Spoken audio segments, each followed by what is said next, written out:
We're standing out in front of my Rosa String Works workshop, looking down the valley away from the shop, and we are going to take a little ride through the valley and show you where most of these artifacts have been found.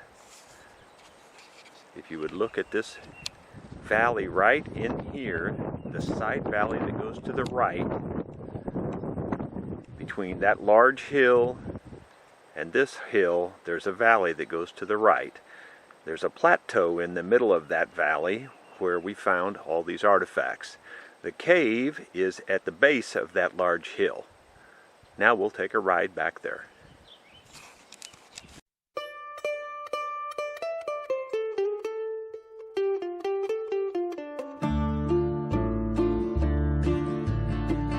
Ever since the days of old, man has searched for wealth untold.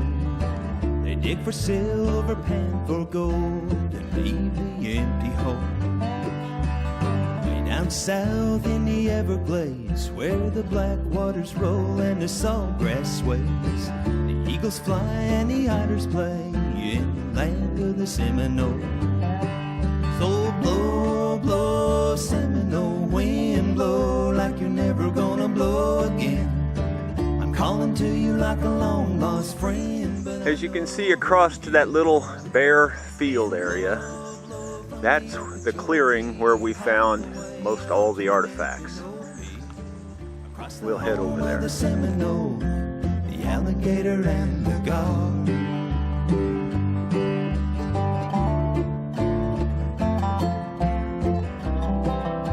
I'll just point out that there's a nice stream coming down this side valley here, and it has minnows in it.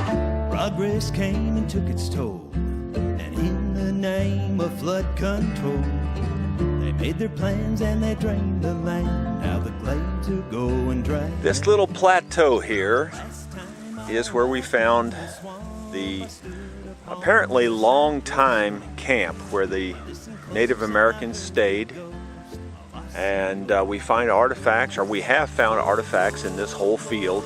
To be perfectly honest with you, the field is pretty much searched out. We've plowed it many times and searched it every time, and there's very little to be found here now, if anything.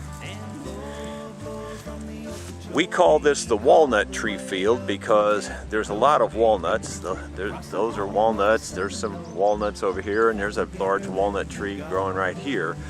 Not to mention a big walnut tree right back here. It's early, so they're not leafed out entirely yet. The grave that we found would be right up about there on the hill, right about in that spot right there.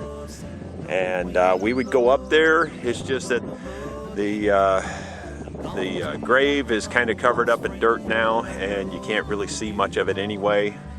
So we're not going to go up there. If you would look out here, that field that you can see out here is the main valley field that goes all the way down back to my shop. So it goes all the way back down this valley to my shop.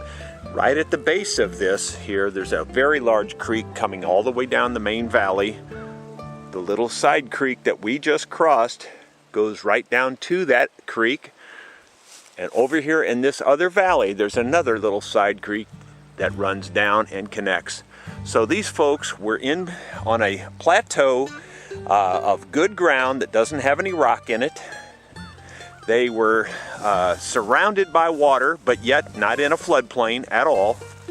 And they were protected from the main winds by this large hill, that hill over there, and this large hill here. So they're kind of in a protected area from perhaps storms that would be coming through.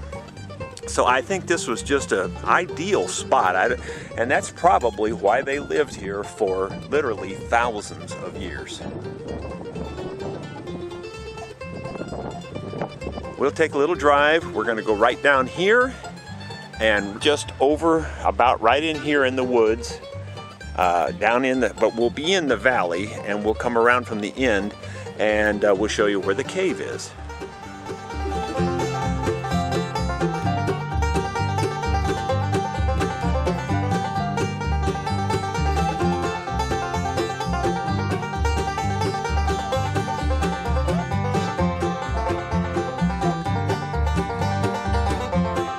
Here's a closer look at the larger creek.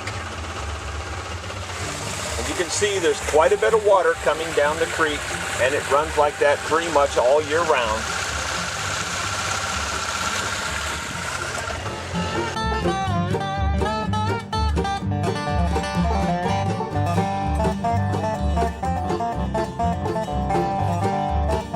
We've only gone a very short distance, and right here is the entrance to the cave.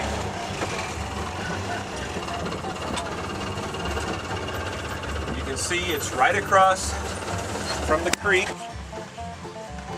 There's the entrance to the cave. It looks pretty small, but it's not too bad. As you get around from this angle, you can walk into it fairly good. You do have to bend over, but it's so full of silt, no sooner than you get in there than you would be crawling. It is the stickiest silt you've ever seen in your life. You can't get it off your shovel once you try to dig it. This cave was completely covered over by a large boulder. That boulder there that I will zoom in on, I moved it with my bobcat. It was a very large boulder. It's covered partially by dirt there.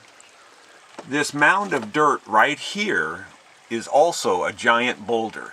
My thought is it's covered in mud right now, but it's a giant boulder. It can't be moved with my bobcat. It's that big. My thought is that these were both a ledge above here, and that they fell in and closed off the entrance to this cave hundreds, if not thousands of years ago. I was up on top of the hill up here cutting firewood, and I noticed a large sinkhole on top right up here. This was all covered with dirt, and I dug all this out with the bobcat. I found the sinkhole up above, and then I came down here in the creek and I saw this large amount of water coming out of the side of the hill. And maybe you can see the water coming out, literally coming right out of the cave. And therefore, I knew that there had to be a cave here. With the sinkhole and the spring, that was a dead giveaway. So that's why I dug it out. Now, I have no direct evidence that the Native Americans ever used this cave. However, they were so in tune with their environment. It took me only a couple of years to discover this cave. So my thought is, if they lived in this area for thousands of years, there's a good chance they knew about it before it covered over with those boulders.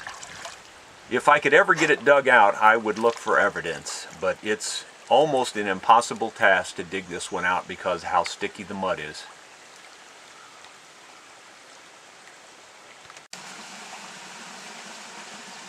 We're standing on the crossing over the main creek, looking back at what we call the walnut tree field again.